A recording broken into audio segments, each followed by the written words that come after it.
प्रणाम। कैसे हैं आप सब? उम्मीद करती हूँ कि आप सभी हैप्पी और हेल्दी होंगे। आज मैं डिस्कस करने वाली हूँ। देखो, बहुत सारे ऐसे लोग हैं ना जो मुझे इस तरह के क्वेश्चंस भी पूछते हैं, तो मैंने सोचा कि क्यों ना इसका रिप्लाई आप सबके साथ शेयर किया जाए।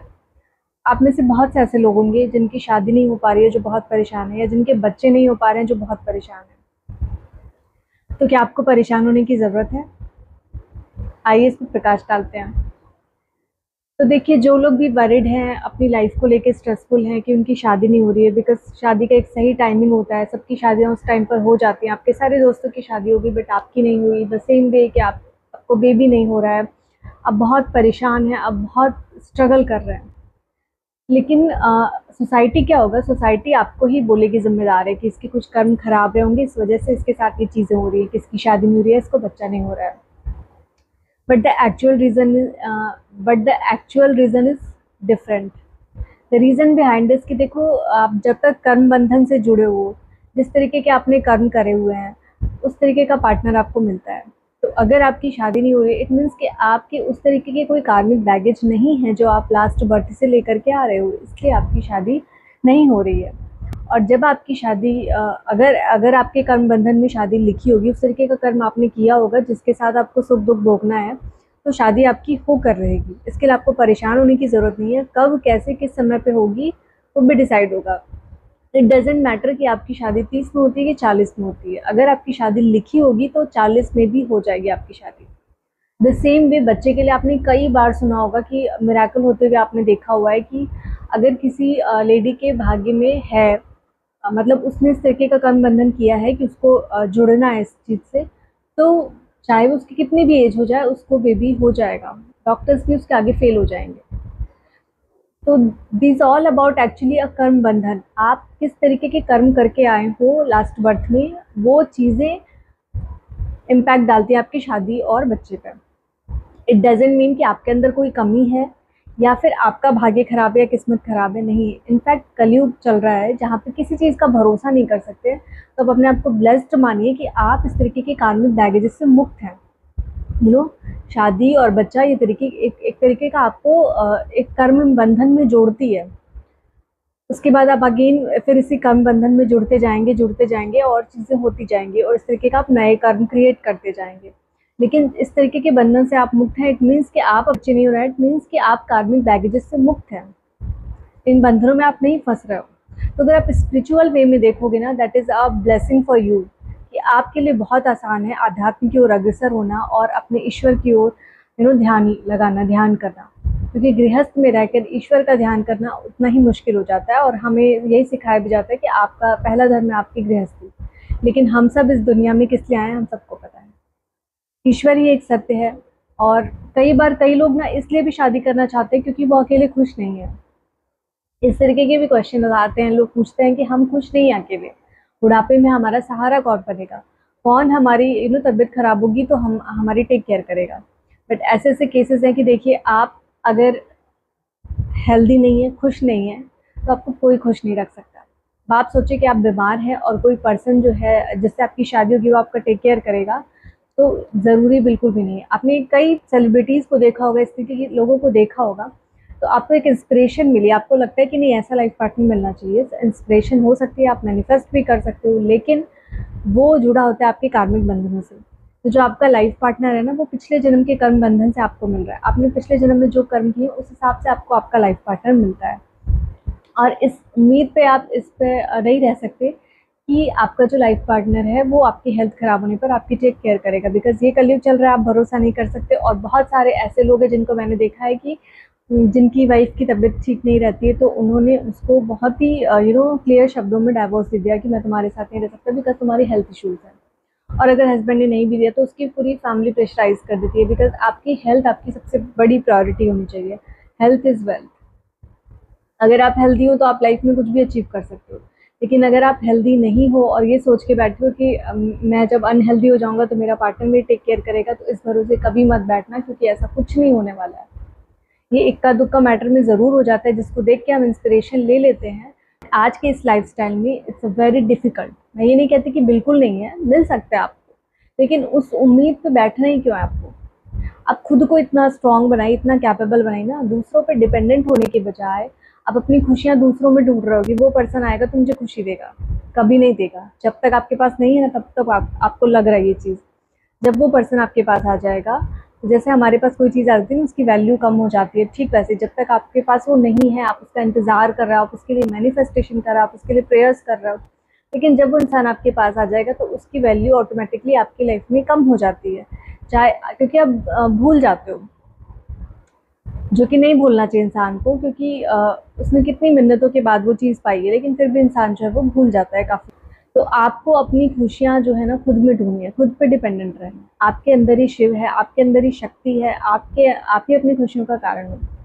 आप सराउंडिंग में ढूँढोगे कि सामने वाला मेरे से प्यार करेगा तो मैं खुश हो जाऊँगी, तो इस भरोसे मत बैठिए। आप खुद से प्यार करिए। खुद से प्यार अगर आप करेंगे तो हो सकता है कि आप खुश रहें, लेकिन दूसरे के ऊपर डिपेंडेंट रहिए कि वो मुझे खुश रखेगा, तो हो सकता है कि आप हमेशा दुखी रहे, आप कभी खुशी ना रह पाएँ। इसलिए बहुत ज़रूरी है खुद को बैलेंस करना, खुद की लाइफ में स्टेबिलिटी को ले आना। और हम सब जो है इस धरती पर इसी चीज़ के लिए आए हैं। हम सब जो है ना वो परमात्मा की संतान हैं। हम सब जो हैं अपना कर्म बंधन जो है वो काट रहे हैं। तो अगर आप नहीं चाहते हो कि आगे आपका कर्म बंधन और इस तरीके से जुड़े या बढ़े, तो बिल्कुल इस चीज़ की चिंता मत करिए कि आपकी शादी नहीं हो रही, आपके बच्चे हो रहे हैं, इट्स ऑल रिस्पॉन्सिबल यू। बोलो यस, ठीक है। सोसाइटी का तो काम है कहना, ठीक है, अच्छी बात है, हमारा भाई नहीं है कोई बैगेज, तो हमारी नहीं हो रही है शादी। अगर आपको कोई बैगेज होगा तो हो सकता है आपकी 4-4 शादियाँ भी हो जाएँ, होती हैं कई लोगों की। बट इस तरीके की चीज़ें जब आप देखते हो सोसाइटी में, तो जो भी कुछ अनकॉमन सी चीज़ होती है ना, लोग उसको जोड़ लेते हैं कि पक्का इसका तो डेस्टिनी खराब है, ऐसा कुछ।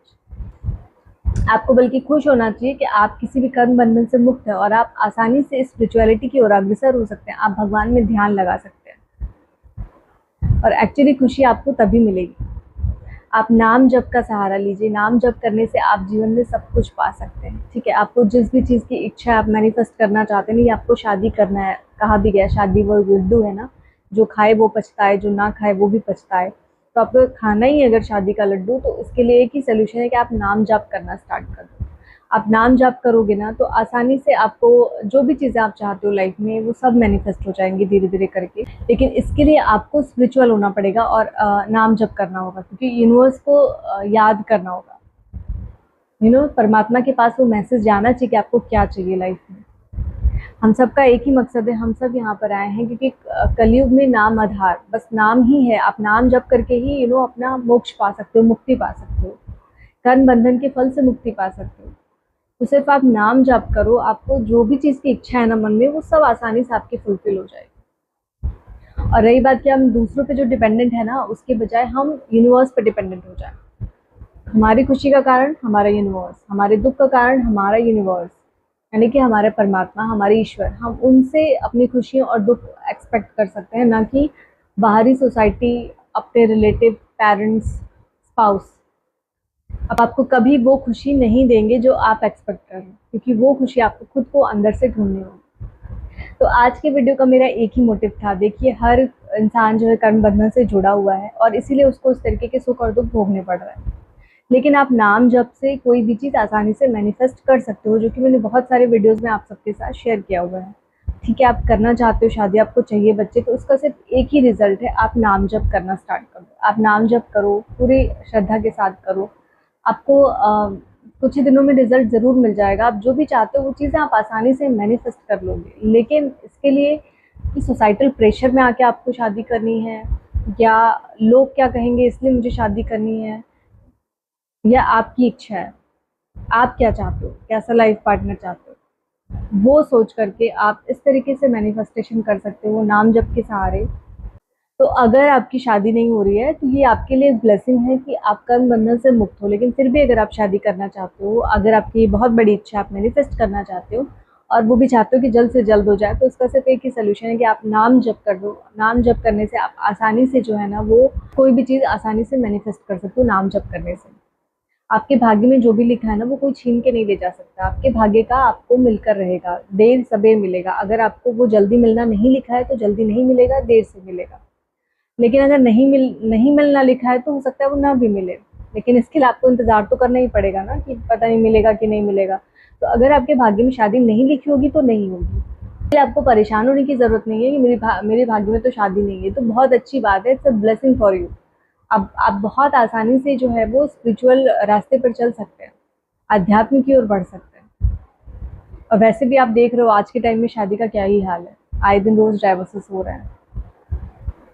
उस कर्म बंधन से आप बच गए, उस पेन को आपने नहीं बर्दाश्त करा है, उन चीज़ों से आप बच गए। मैं ये नहीं कह रही हूँ कि शादी गलत चीज़ है, शादी नहीं करनी चाहिए, यहाँ मेरा बिल्कुल भी ये कॉन्सेप्ट नहीं है। लेकिन अगर आपकी शादी नहीं हो पा रही है और आप इस चीज़ को लेकर के परेशान हो ना, तो मैं इसके लिए आपको बता रही हूँ, इसके लिए आपको परेशान होने की ज़रूरत नहीं है। लेकिन फिर भी अगर आप शादी करना चाहते हैं, आपकी बहुत इच्छा है, आपकी आप इसको मैनिफेस्ट करना चाहते हैं, तो सिर्फ नाम जप के थ्रू आप आसानी से अपनी किसी भी विश को मैनिफेस्ट कर सकते हो।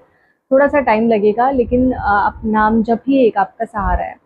आप नाम जप करके ही वो चीज़ें जो है वो अगर आपकी लाइफ में थोड़ा सा देर से लिखी होगी ना, तो थोड़ा सा पहले हो जाएगी। जैसे आप अभी चाहते हो कि आपकी शादी अभी हो जाए, अभी हो जाए, लेकिन हालांकि वो जब लिखी है तभी होगी, जब उसका समय आएगा तभी होगा। और तब तक क्या होगा कि आपके अंदर पेशेंस आ जाएगा नाम जप करने से, और आप आपकी चीज़ें आसानी से आपको फुलफिल होती दिखाई देंगी, बिकॉज आपके अंदर ना पेशेंस आ जाएगा, तो आप बहुत आसानी से चीज़ों को मैनिफेस्ट करते देखोगे। और जब तक हम नाम जप नहीं करते हैं, स्पिरिचुअलिटी की ओर अग्रसर नहीं रहते हैं, तब तक हम सोसाइटल प्रेशर में रहते हैं। और कोई भी चीज़ आप प्रेशर में करो तो वो और ज़्यादा आपको बहुत लगता है कि काफ़ी टाइम हो गया, काफ़ी टाइम हो गया, और बहुत ज़्यादा टेंशन लेने लगते हो, जो कि आपके कई सारे हेल्थ प्रॉब्लम भी आपको क्रिएट करती है। तो आपको किसी चीज़ के लिए इतना स्ट्रेस लेने की ज़रूरत ही नहीं है, बिकॉज़ सब कुछ लिखा हुआ है, सब कुछ पहले से तय है। अगर आपका कार्मिक बंधन जुड़ा हुआ है किसी पर्सन के साथ, तो डेफ़िनेटली आपकी लाइफ में आएगा ही आएगा। तो इसके लिए सिर्फ़ एक ही सॉल्यूशन है कि आप नाम जप करो। नाम जप करने से आप आसानी से अपनी चीज़ों को मैनिफेस्ट कर सकते हो। I hope this video is useful for you all. So फिर मिलती हूँ आपसे नेक्स्ट वीडियो में। तब तक आप सभी अपना ख्याल रखो और ध्यान रखो। प्रणाम।